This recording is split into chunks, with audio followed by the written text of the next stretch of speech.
जय हिंद मेरे सभी प्यारे भाइयों को। मैं विमल आप सभी का अपने परिवार ARV स्टडी IQ में हार्दिक स्वागत करता हूं। साथियों, आज हमारी ये नंबर सिस्टम की तीसरी क्लास है और जो नंबर सिस्टम करा रहा हूं मैं, यानी पूरा जो मैथ्स कंप्लीट होगा उसका जो हमने एक नाम रखा है उस बैच का, वो रखा है मैथ्स का पंचनामा। यानी इसमें हम लोग बहुत अच्छे डिटेल से सारी चीज़ें पढ़ रहे हैं। तो आप लोग कृपया करके पूरी वीडियो को देखा करें। वीडियो को केवल 1-2 मिनट देख के ही उस वीडियो की हकीकत को पता नहीं किया जा सकता। मान सकता हूँ कि मैं वाइट बोर्ड पर पढ़ा रहा हूँ, डिजिटल बोर्ड पर नहीं पढ़ा रहा, लेकिन हाँ, मैं उनसे जो डिजिटल बोर्ड पर पढ़ा रहे हैं उनसे मैं मटेरियल कम नहीं दे रहा हूँ, उनसे ज़्यादा प्रोवाइड करने की कोशिश कर रहा हूँ कि वो लोग अपना ऑनलाइन बेचते भी हैं। मुझे यहाँ बेचना नहीं है, मुझे सिर्फ आपके लिए कुछ अच्छा करना है, बस इसलिए मैं करने की कोशिश कर रहा हूँ। ठीक है, तो आप लोगों को सपोर्ट किया करो और पूरी वीडियो को देखा करो। आप लोग बस बहुत कम वीडियो को देख लेते हो, उसके बाद वीडियो को मतलब बंद करके चले जाते हो। तो वीडियो को पूरा देखा करो आप लोग।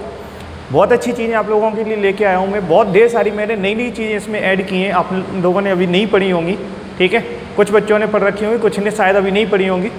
और इस बैच को टारगेट ऐसे कर रखा है कि चाहे नए बच्चा है, कोई भी नया बच्चा जुड़ा हो हमसे, और चाहे पुराना बच्चा जुड़ा हो, तो दोनों बच्चों को पढ़ने में कोई दिक्कत नहीं होगी। चाहे नया बच्चा हो, उसके लिए भी बिल्कुल स्टार्टिंग से स्टार्ट किया, और जो पुराने बच्चे हैं उनके लिए भी मैंने इसमें काफ़ी अच्छी चीज़ें ऐड कर रखी हैं, जिससे आपको कोई भी दिक्कत नहीं होगी, पढ़ने में बहुत मज़ा आएगा। ठीक है, मैं प्रॉमिस करता हूँ। अब यहाँ से एक बहुत अच्छी सी छोटी सी बात को लेकर के हम लोग आगे बढ़ते हैं कि लाइफ में हमें कुछ अचीव करना है तो सबसे पहले बहुत क्या करना होगा, यानी किसी भी चीज़ को हमें टारगेट अगर हमें कोई अचीव करनी है तो उस पर टारगेट फिक्स करना होगा। उस टारगेट पर ही अपना पूरा फोकस रहना चाहिए। इधर उधर की फालतू चीज़ों पर हमें फोकस नहीं करना है। आगे लाइफ में हमें बढ़ना है। जो आपसे ये बोलते थे कि आप लाइफ में कुछ नहीं कर सकते हो, कुछ नहीं कर सकते हो, उन्हें हमें जवाब देना है कि हाँ, हम बहुत कुछ कर सकते, तुम गलत थे, तुम इस जगह पर गलत थे, मैं बहुत कुछ कर सकता हूँ। ठीक है, बहुत से बच्चे कहते हैं सर मेरे पास पैसा नहीं है, मैं बहुत गरीब हूँ। तो इन चीज़ों को अगर आप सोच के बैठोगे कि मैं गरीब हूँ, मेरे पास पैसा नहीं हो, मैं ऐसा नहीं कर सकता हूँ, तो ये चीज़ें कोई मायने नहीं रखती। जितने भी मतलब बड़े लोग हुए सारे पहले गरीब ही हुए थे। ठीक है, गरीब ही थे, उन्होंने मेहनत करके वो लाइफ में आगे बढ़े हैं। तो ये बहाना साइड में रख दो कि आप गरीब हो, क्योंकि अब आप लोगों के लिए ऑनलाइन चीज़ें चल रही हैं। ठीक है, यहाँ से पढ़ सकते हो आराम से, कोई पैसा नहीं आपको देना पड़ रहा है, आप पढ़ सकते हो। ठीक है, ऑफलाइन क्लासों में भी हमारे ढेर सारे बच्चे ऐसे बैठ के पढ़ते हैं जिनके पास पैसा नहीं है, तो मैं पढ़ाता हूँ उन्हें, क्योंकि कम से कम जो तुम बोलते हो ना कि गरीब होना या ये चीज़ें, तो ये चीज़ें कोई मायने नहीं। आप लाइफ में आगे बढ़ो, उनके लिए कोई बहाने की ज़रूरत नहीं है। नहीं तो आपकी आगे वाली पीढ़ी आपसे पूछेगी कि आपने क्या किया, जब दुनिया पूरी आगे बढ़ती चली जा रही थी, तो आप क्या कर रहे थे? केवल ये इसी चीज़ में बैठे थे कि नहीं मेरे पास कुछ है नहीं, मैं ऐसा नहीं कर सकता, कि मैं गरीब था इसलिए। ठीक है, चलो ठीक है, गरीब होना हमारी कमजोरी नहीं है, हमारी गलती नहीं है। ये भगवान ने हमें इसलिए ऐसे घरों में भेजा है, उन्हें पता है कि हम मेहनत करके हम आगे निकलेंगे, हम उन पैसों वालों से आगे निकलेंगे जो हमसे ये सोचते हैं कि हम पता नहीं पैसे के दम पर शायद हमें खरीद लेंगे या जो कुछ है, ठीक है, दबा देंगे। तो उन लोगों के लिए हमें मेहनत करनी है, उन्हें दिखाना है कि हाँ तुम गलत थे, मैं भी कर सकता हूँ, हर काम कर सकता हूँ। हाँ, टाइम लग सकता है। ठीक है, जहाँ 1 साल हमें सक्सेस होने के लिए लगनी थी, वहाँ हो सकता है 1.5 साल लग जाए। थोड़े से सीमित संसाधनों में हमें कुछ अच्छा करने की ज़रूरत होती है, वो हम लोग करने की कोशिश करेंगे। ठीक है, जुड़े रहो आप हमारे साथ। तो अब हम टॉपिक पे बात कर लेते हैं। टॉपिक हमारा था नंबर सिस्टम। ठीक है, नंबर सिस्टम की आज तीसरी क्लास है, क्लास 3rd। इसमें हम लोग क्लास 1st में हम लोगों ने नंबर्स के बारे में पढ़ा था, नंबर सिस्टम क्या है, उसमें हम लोगों ने उसका क्लासीफाई किया था, किस तरीके से नंबर्स रहते हैं। ठीक है, तो उसमें हम ये सारी चीज़ें पढ़ चुके थे। उसके बाद जो 2nd क्लास थी उसमें हम लोगों ने प्राइम नंबर, यानी आपका एक प्राइम नंबर और कंपोजिट नंबर, यहाँ पर आके एंड की थी क्लास। तो यहाँ थोड़ा सा हम रिवाइज कराने ही करते हैं बैक क्लास में। कंपोजिट नंबर, प्राइम नंबर क्या होती है? बेस संख्याएँ जिनके केवल और केवल कितने फैक्टर होते हैं? 2 गुणनखंड होते हैं, प्राइम नंबर्स कहलाते हैं। ठीक है, यानी जिनके केवल और केवल 2 फैक्टर होंगे, यानी 1 होगा, या तो 1 होगा या तो वो संख्या खुद होगी, और अब आपकी भाज्य संख्या यानी कंपोजिट नंबर्स वो क्या होंगे? यानी इनके मोर देन 2, यानी वे सभी संख्याएं जिनके 2 से अधिक गुणनखंड होंगे। 2 से अधिक मतलब या तो 3 या 3 से अधिक होने चाहिए गुणनखंड, वो सभी संख्या हमारी क्या होंगी? हमारी कंपोजिट नंबर। आज हम लोग प्राइम नंबर को पढ़ेंगे, प्राइम नंबर, उसके बाद उसके हम कुछ क्वेश्चंस करेंगे, एग्जाम में पूछे जाते हैं, प्राइम नंबर स्पेशली पूछा जाता है आपके एग्जाम में, तो हम यहाँ से क्वेश्चन करेंगे। उसके बाद हम लोग परफेक्ट नंबर पर भी बात करेंगे आज, तो क्वेश्चन, ठीक है, और उसके जो परफेक्ट नंबर है और आपकी जो भी प्राइम नंबर है उसकी प्रॉपर्टीज़ को हम पढ़ने की कोशिश करेंगे आज, और बहुत अच्छे से एक्सप्लेन करेंगे। जहाँ भी आपको दिक्कत हो तो आप बता दीजिए। बहुत से बच्चे कह रहे हैं सर वॉइस क्लियर नहीं है, तो आज वॉइस क्लियर, ठीक है आपकी, तो आप चैप्टर डाल लो, ठीक है। जो भी बच्चे नोट्स बना रहे हैं बहुत अच्छी बात है।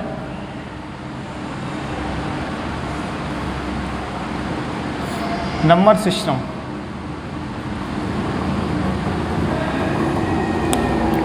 ठीक है, चैप्टर का नाम नंबर सिस्टम। इसमें हम लोगों की 2 क्लासें हो चुकी थी, आज है क्लास 3, और इसमें हमें जो बात करनी है आज वो किस पे करनी है, प्राइम नंबर।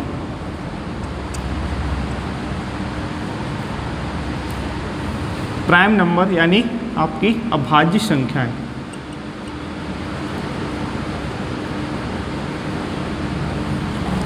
अभाज्य संख्याएं, तो मैंने आपको क्या बताया था अभाज्य संख्याओं के बारे में, वे संख्याएं जिनके केवल और केवल कितने 2 फैक्टर होते हैं। जैसे 2 हमारी एक अभाज्य संख्या है, ठीक है, 3 भी एक अभाज्य संख्या है। तो मैंने क्या कहा, वे संख्याएं जिनके केवल और केवल कितने 2 फैक्टर होते हैं, यानी एक तो 1 होता है, 1 तो बोल सकते हैं यूनिवर्सल है, वो तो हर किसी का होता है 1 फैक्टर, और एक वो यानी खुद संख्या, तो एक 1 हो जाएगा और दूसरा फैक्टर को इतना हो जाएगा 2। तो इसके केवल और केवल कितने फैक्टर हैं, 2 फैक्टर ही है, इसके केवल 2 फैक्टर हैं। और इसके देखो 1,3, इसके भी कितने फैक्टर हैं, 2 फैक्टर हैं। तो ये संख्या हमारी क्या होगी, कैसी संख्या हो जाएंगी, हमारी अभाज्य संख्याएं हो जाएंगी, अभाज्य संख्याएं।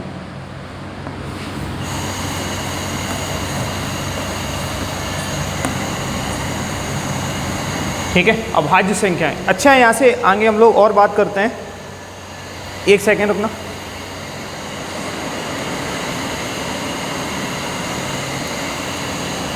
हाँ चलो देखो, प्राइम नंबर, तो कौन कौन सी संख्या पूछा जाए तो हमेशा, अच्छा एक चीज़ हम यहाँ से और लिख सकते हैं। सबसे पहले कुछ पॉइंट हमें लिखने हैं इसमें। पहला लिखो, 2 सबसे छोटी, 2 सबसे छोटी,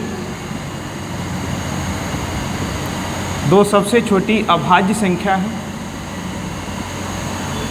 2 सबसे छोटी अभाज्य संख्या है, ठीक है। दूसरा पॉइंट, 2 कैसी संख्या है, एक सम अभाज्य संख्या भी है, 2 एक सम अभाज्य संख्या भी है, सम अभाज्य संख्या भी है, संख्या भी है, ठीक है। और 3 सबसे छोटी, 3 सबसे छोटी विषम अभाज्य संख्या है, ठीक है, सबसे छोटी विषम अभाज्य संख्या है। कुछ पॉइंट हैं, एक पॉइंट और लिखना है, 1 ना तो भाज्य संख्या है, 1 ना तो भाज्य संख्या है और ना अभाज्य, ठीक है, ना तो अभाज्य संख्या है, ना तो भाज्य संख्या है और ना कैसी आपकी अभाज्य संख्या है। क्यों, क्योंकि देखो मैंने आपसे क्या कहा था, प्राइम नंबर के कितने फैक्टर होने चाहिए, 2 फैक्टर होने चाहिए कि नहीं। लेकिन जो 1 दे रखा है, इस 1 के केवल और केवल कौन सी संख्या काट सकती है, 1 ही काट सकती है, यानी इसका केवल और केवल कितना, 1 फैक्टर है, यानी इसके ये सिर्फ एक लिए घूम रहा है। लेकिन प्राइम नंबर कहता है नहीं भाई साहब मुझे 2 फैक्टर चाहिए, तो यानी ये भी इसे हटा देता है। उसके बाद अगर ये भाज्य संख्याओं के पास जाता है, कंपोजिट नंबर, वो कहता है नहीं मुझे तो 3 चाहिए, 3 या 3 से अधिक होने चाहिए तुम्हारे पास, 3 से कम हम नहीं लेंगे। तो इसके पास ना तो 2 फैक्टर हो पाते हैं ना 3 फैक्टर हो पाते हैं, तो ये सिर्फ अकेला रह जाता है बेचारा लाइफ में। इससे हम बहुत कुछ सीख सकते हैं। अगर लाइफ में हमें कुछ करना है, ठीक है, तो सभी को आगे आना पड़ेगा, यानी मिलजुल के ही जो भी काम होता है मिलजुल के ही करना होता है। लाइफ में अकेला आदमी कुछ नहीं कर सकता। हाँ, लेकिन ये भी बात सच है कि लाइफ में बढ़ना भी अकेला ही होता है, ठीक है। तो 1 कैसी संख्या है, ना तो भाज्य ना तो अभाज्य संख्या। यहाँ तक मेरे ख्याल से किसी भी स्टूडेंट को कोई दिक्कत नहीं होगी। नोट कर लो आप लोग सभी लोग जल्दी से।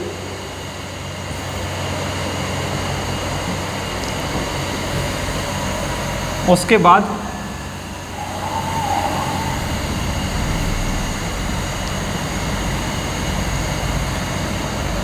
हम लोग आगे देखते हैं। देखो 1 से 100 के बीच कितनी 25 अभाज्य संख्याएं, कितनी है 25 अभाज्य संख्याएं होती हैं। ठीक है, 1 से 100 के बीच कितनी अभाज्य संख्याएं होती हैं, 25 अभाज्य संख्याएं होती हैं। उसमें एक संख्या कैसी होती है, एक संख्या होती है आपकी सम अभाज्य संख्या, जो कितनी है 2। बताओ कोई दिक्कत? अब यहाँ पर कुछ क्वेश्चन है, जैसे वो पूछ लेगा बताओ 1 से 40 के बीच, ठीक है, या 0 से 40 के बीच कितनी अभाज्य संख्याएं हैं, कितनी अभाज्य संख्याएं हैं।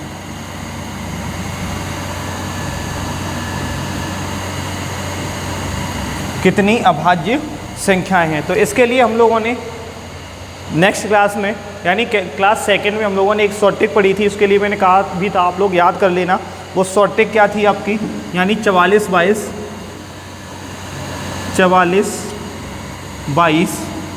322 और 321, यानी ये 0 से ये कितना 0 से 10 के बीच में, ऐसे ये वाली होगी 10 से 20 के बीच में, यानी 0 से 10 के बीच में 4 अभाज्य संख्या आएंगी और 10 से 20 के बीच में 4 आएंगी। ऐसी 20 से 30 के बीच में जो आएंगी वो कितनी आएंगी, 2 आएंगी। ऐसे ही 30 से 40 के बीच में कितनी आएंगी, 2 संख्या आएंगी। तो मेरा क्वेश्चन क्या था, 0 से 40 के बीच कितनी अभाज्य संख्या है। तो इन सभी को क्या कर दो, काउंट कर दो। अगर आपको ये पता है तो बहुत जल्दी यानी सेकेंडों में आंसर निकल के आ जाता है। 4 4 8 2 10 और 2 12। तो यानी इस क्वेश्चन का आंसर कितना आ जाएगा, कितनी हो जाएंगी 12। कोई दिक्कत किसी को? ठीक है, तो ऐसे क्वेश्चन अगर मैं यहाँ से एक क्वेश्चन ये पूछ लूँ, ये समझ में आ गया होगा मेरे ख्याल से। अगर मैं आपसे ये पूछ लूँ बताओ 30 से 70 के बीच, यानी 30 से 70 के बीच अभाज्य संख्या है, 30 से 70 के बीच अभाज्य संख्या है कितनी होंगी 30 से 70 के बीच में। तो 30 से 70 के बीच में देखो, यानी ये 20, 0 से 10, 10 से 20, 20 से 30। अब यहाँ से 30 से देखो 40 50 60 70, यानी कहाँ तक, यहाँ तक। तो कितनी हो जाएंगी, देखो 3 2 5 5 और 4 9, तो कुल मिला के कितनी 9। तो यहाँ तक मेरे ख्याल से आप लोगों को कोई दिक्कत नहीं होगी। अब यहाँ से हम लोग कुछ पॉइंट हैं आगे बढ़ते हैं, उन्हें समझने की कोशिश करते हैं। कि कभी कभी क्वेश्चन ये आ जाता है कि कोई संख्या दे दी जाएगी और पूछा जाएगा कि बताओ ये संख्या हमारी अभाज्य संख्या है, या पूछा है निम्नलिखित में से कौन सी संख्या अभाज्य संख्या है। तो हम ये चीज़ कैसे चेक करेंगे,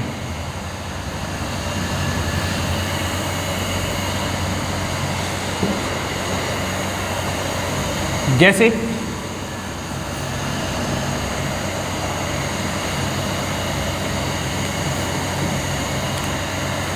कितना आपका 89 एक कैसी संख्या है, अभाज्य संख्या है।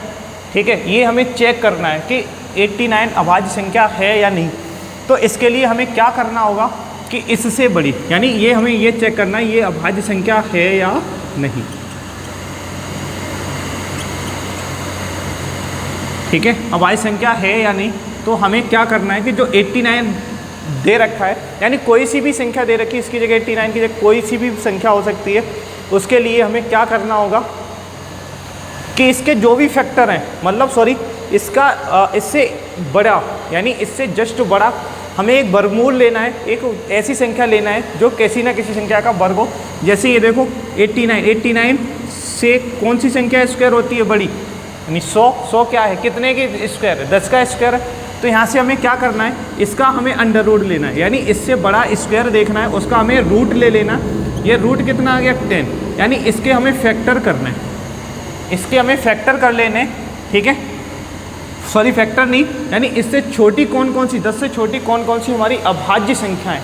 क्या है, अभाज्य संख्याएं। तो देखो सबसे छोटी अभाज्य 2 हो जाएगी, एक 3 हो जाएगी और एक कितनी 5 हो जाएगी, एक 7 हो जाएगी। ठीक है, तो कितनी छोटी अभाज्य संख्याएं, इतनी। अगर इन संख्याओं से ये संख्या कट जाती है तो हम बोल देंगे ये संख्या भाज्य है। अगर नहीं कटती है तो हम क्या बोल देंगे, ये संख्या हमारी अभाज्य है। ठीक है, तो 2 से क्या कटेगी, नहीं कटेगी। क्या 3 से कटेगी, देखो 3 से काटने के लिए इन दोनों का सम कितना होना चाहिए था, तो 3 से भी नहीं कटेगी। अब देखो 5 से तो 5 या 0 होना चाहिए। अब देखो 7 से काटेंगे, देखो 7 एकम 7, अब ये हो गया 9। ठीक है, 19 हो गया, यानी 19 क्या 7 से कटेगा, तो हम कह सकते हैं ये संख्या कैसी है, हमारी अभाज्य संख्या है। ठीक है, कैसी संख्या है, एक अभाज्य संख्या है, अभाज्य संख्या। ठीक है, अच्छा एक क्वेश्चन और लेता हूं मैं। अच्छा 113 ले लिया मैंने। ठीक है, 113 113 113, मुझे ये चेक करना है क्या ये संख्या हमारी अभाज्य है। ठीक है, ये हमें क्या करना है, ये बताना है। तो यहाँ से देखो 113 से बड़ी संख्या कौन सी स्क्वायर हो, 121, यानी इसका रूट ले लेंगे तो कितना आएगा, 11 से छोटी हमें देखनी है कौन कौन सी संख्याएं होंगी। तो यहाँ देखो एक आपकी होगी 2 3 5 और 7। क्या ये संख्या इन सबसे कट रही है, क्या नहीं कट रही है ना। तो यहाँ से कितना, 2 से नहीं कटेगी, 3 से कटेगी, क्या 3 3 4 5 और ही नहीं कट रही, ना 2 से कट रही ना 3 से कट रही, 5 से तो कटेगी नहीं। अब देखो 7 से काट के और देख लेते हैं, तो 7 एकन 7, 3 बचा तो 33 हो गया। क्या 7 से कटेगी, नहीं कटेगी। तो हम कह सकते हैं ये संख्या भी हमारी कैसी होगी, एक अभाज्य संख्या होगी। ठीक है, अभाज्य संख्या होगी। तो आप लोग अब चेक कर पाएंगे हमें क्या करना है, किसी भी संख्या को हमें ये देखने के लिए कि संख्या हमारी अभाज्य संख्या है या नहीं, तो उसका एक निकटवर्ती उससे ज़्यादा एक संख्या का क्या ले लेंगे, हम वर्गमूल लेंगे। ठीक है, यानी एक संख्या ले लें जो किसी न किसी संख्या का क्या हो, वर्ग हो, और वो संख्या वर्ग होने के बाद, ठीक है, वर्ग होने के बाद हम क्या करेंगे, उसका वर्गमूल ले लेंगे। तो वर्गमूल जितना आएगा उससे छोटी जितनी भी अभाज्य संख्याएं होंगी उनका हमें क्या करना है, यानी उन संख्याओं को हमें लिखना है और उन संख्याओं से भाग दे के देखेंगे। यदि उन संख्याओं से वो संख्या कट जाती है तो वो अभाज्य नहीं है, और नहीं कटती है तो वो संख्या क्या होगी, हमारी डेफिनेटली क्या होगी, आपकी अभाज्य संख्या होगी। ठीक है, क्या हो जाएगी, आपकी अभाज्य संख्या हो जाएगी। मेरे ख्याल से यहाँ तक किसी भी बच्चे को कोई दिक्कत नहीं है। अब इसे हटाते हैं। ठीक है, आगे हम लोग नेक्स्ट बढ़ने की कोशिश करते हैं। अब यहाँ से एक पॉइंट और लिखा रहे हैं हम, जो बहुत इंपॉर्टेंट है, आपका क्वेश्चंस वगैरह में बहुत इंपॉर्टेंट है। यदि कोई संख्या अभाज्य है, ठीक है, हम यहाँ एक पॉइंट लिख रहे हैं, यदि कोई संख्या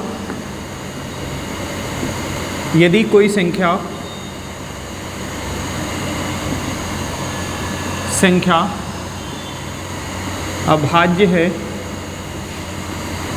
ठीक है, तो वो संख्या 6x - 1 या 6x + 1, ठीक है, यानी अगर कोई भी संख्या एक अभाज्य संख्या है तो जो भी अभाज्य संख्या है, ठीक है, वो x बोल सकते हैं 6x + 1 होगी या फिर 6k - 1 होगी, यानी 6k + 1 या 6k - 1, यानी आपका जो भी हम कह सकते हैं, जो भी 6 का मल्टीपल होगी, 6 का मल्टीपल का मतलब यानी 6 जैसे 6 12 13 6 12 18, उसके बाद 24 30, यानी इससे या तो एक ज़्यादा होगी या तो एक कम होगी। हमेशा ये बात ट्रू है कि जो भी संख्या होगी वो कैसी होगी, या तो 6 के मल्टीपल से एक ज़्यादा होगी या तो एक कम होगी, लेकिन होगी ज़रूर।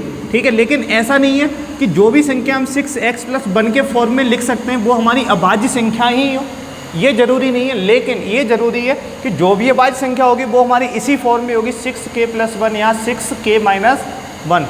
दोबारा से सुन लेना, अगर किसी संख्या को हम इस फॉर्म में लिख सकते हैं तो इसका मतलब ये नहीं है कि ये जो संख्या है हमारी, ठीक है, यानी ये जो संख्या है हमारी वो कैसी अभाज्य संख्या ही हो, लेकिन ये श्योर है कि जो भी संख्या अभाज्य होगी वो इसका मल्टीपल यानी ये फॉर्म में ज़रूर लिखी जाएगी। तो ये एक पॉइंट था, ठीक है, जैसे आप लोगों को याद रखना है। अच्छा, एक क्वेश्चन मैं पूछ रहा हूँ,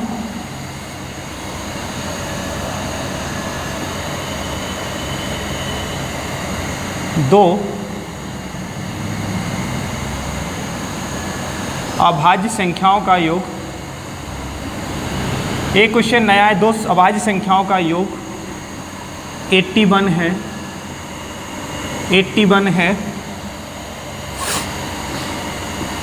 तो दोनों अभाज्य संख्याओं का अंतर ज्ञात करो। तो दोनों अभाज्य संख्याओं का अंतर ज्ञात करो, अंतर ज्ञात करो, ये क्वेश्चन है। ठीक है, तो आप लोग बताओ कितना आएगा। मैं ऑप्शन लिख देता हूँ। ए ऑप्शन 72, बी लिखता हूँ 77, तीसरा ऑप्शन लिख देता हूँ 76 और चौथा लिख ऑप्शन 75। बताने की कोशिश करो। चलो मैं बता देता हूँ। आप लोग को मैंने एक चीज़ बताई थी कि जो भी हमारी अभाज्य संख्याएं हैं वो कैसी होंगी, विषम संख्याएं होंगी, केवल दो को छोड़कर। सारी संख्याएं विषम होंगी, ओनली केवल और केवल दो को छोड़कर। अब यहाँ पर हमने कुछ प्रॉपर्टी आपको लिखा रखी थी, कौन सी वाली, सम और विषम वाली। यदि दो संख्याओं को हम दो सम संख्याओं को जोड़ेंगे, दो इवन नंबर्स को जोड़ेंगे, तो उनका सम हमेशा कैसा होगा, इवन ही होगा। अगर एक इवन संख्या होगी और दूसरी होगी ऑड, तो इनका योग कितना होगा, हमेशा ऑड होगा। यानी सम, दो सम संख्याओं को जोड़ेंगे तो हमेशा सम योग निकलेगा। एक सम और दूसरी विषम संख्या को जोड़ेंगे तो ऑड आएगा। अगर दोनों विषम की विषम जोड़ देंगे तब भी इसका योग कैसा आएगा, इवन आएगा, एक सम आएगा। यानी यहाँ पर हम इस वाले पॉइंट को क्या करेंगे, फॉलो करेंगे। तो यहाँ पर ये देखो, जब ये 81 आया, इसका मतलब क्या, ये संख्या कैसी है, विषम संख्या है। तो इसके योग में, यानी अभाज्य संख्याएं कैसी होती हैं, हमेशा विषम होंगी, उसमें से एक सम होगी। तो एक बात श्योर है कि पहली जो संख्या है, ठीक है, जो पहली संख्या होगी वो कितनी रही होगी, दो रही होगी। तो दूसरी कितनी होगी, दोनों का योग कितना हो रहा था, 81। तो इसमें से दो दूसरी कम होगी कि नहीं, तो कितनी हो जाएगी, 79। तो दोनों का योग करोगे तो कितना होगा, 81 होगा कि नहीं होगा। इन दोनों का अंतर पूछा था तो कितना आएगा, 77 आएगा। यानी हमारी इसका दूसरा ऑप्शन आंसर सही हो जाएगा। ठीक है, तो आज आपका ये था। अब यहाँ पर हम कुछ परफेक्ट नंबर की बात कर लेते हैं कि परफेक्ट नंबर क्या होते हैं। परफेक्ट संख्याएं,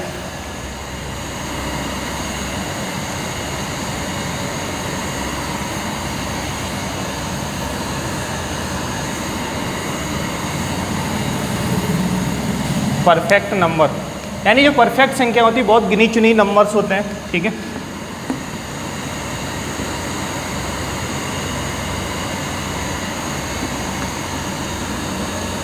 परफेक्ट नंबर्स, देखो परफेक्ट नंबर जैसे मैंने बोला, बताओ 6। ठीक है, यानी हमें ये बताना है क्या ये 6 जो है वो हमारी एक परफेक्ट नंबर है। ठीक है, परफेक्ट का मतलब क्या होता है,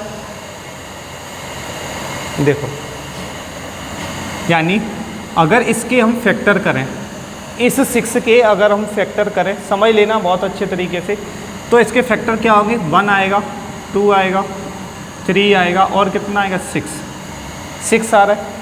परफेक्ट नंबर का मतलब है इसके जितने भी फैक्टर करें उन सभी का अगर योग निकालें, यानी फैक्टर करने जितने भी फैक्टर हैं इसके सभी का योग निकालें, और यदि वो योग इस संख्या के दोगुने के बराबर आ जाता है, यानी 6 का दोगुना कितना, 12। क्या ये 12 के बराबर हो रहा है, 3 2 5 और 1 6, तो कुल मिला के कितना हो गया, 12।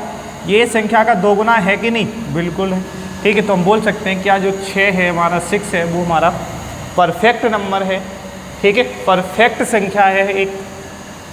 उसके बाद अच्छा मैं 8 को चेक करना चाह रहा हूँ, क्या 8 हमारे परफेक्ट नंबर है। तो 8 के हम फैक्टर करेंगे, 1 2 4 और 8, जोड़ो इन्हें।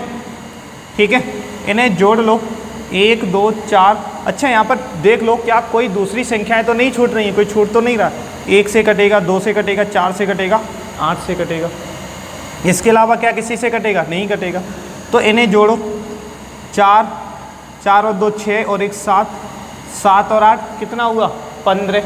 क्या ये हमारा परफेक्ट नंबर है, इसका प्लस हुआ 15। क्या इसका ये दोगुना है, नहीं है भाई साहब, इसका ये दोगुना नहीं है। तो हम कह सकते हैं ये हमारा परफेक्ट नंबर नहीं है।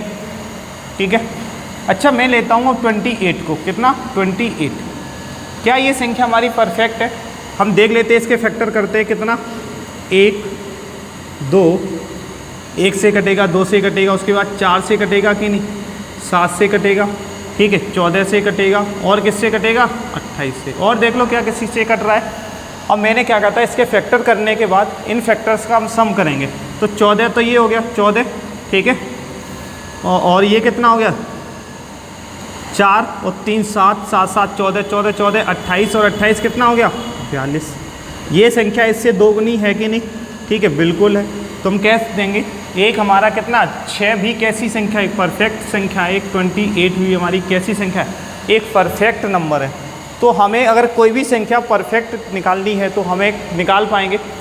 क्या करना है, कोई भी संख्या परफेक्ट है कि नहीं है, इसको हमें चेक करने के लिए जो संख्या दी गई है उसके हमें क्या निकालने होंगे, यानी फैक्टर करने होंगे। उन फैक्टर्स का सम यदि जो संख्या दी गई है उसके डबल यानी दोगुने के बराबर हो जाते हैं, जो हो जाता है उसके फैक्टर्स का सम, तो बोल देंगे कि वो संख्या हमारी कैसी होगी, एक परफेक्ट नंबर होगी।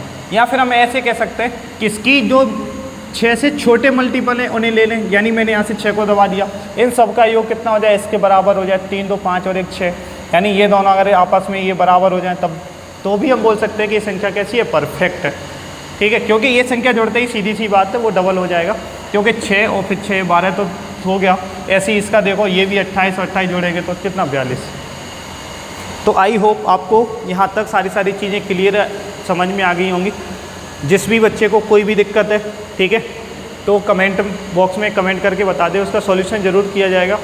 आज हो सकता है, वैसे कोशिश की है कि आज जो हमारी साउंड की प्रॉब्लम थी उसे ख़त्म किया गया, लेकिन तब भी छोटी मोटी कुछ प्रॉब्लम्स की वजह से शायद आज साउंड थोड़ी सी बाद में गड़बड़ हो गई हो, लेकिन शायद ऐसा मुझे नहीं लगता कि हुआ हो, लेकिन अगर हुआ हो तो उसके लिए मैं माफ़ी चाहता हूँ। आगे से और बेटर करने की कोशिश करता हूँ। कुछ प्रॉब्लम्स हैं, ठीक है, जो होती हैं, क्या करो, लाइफ है, इंसानी तो हैं हम, जिसका कुछ सॉल्यूशन होता नहीं है हमारे पास।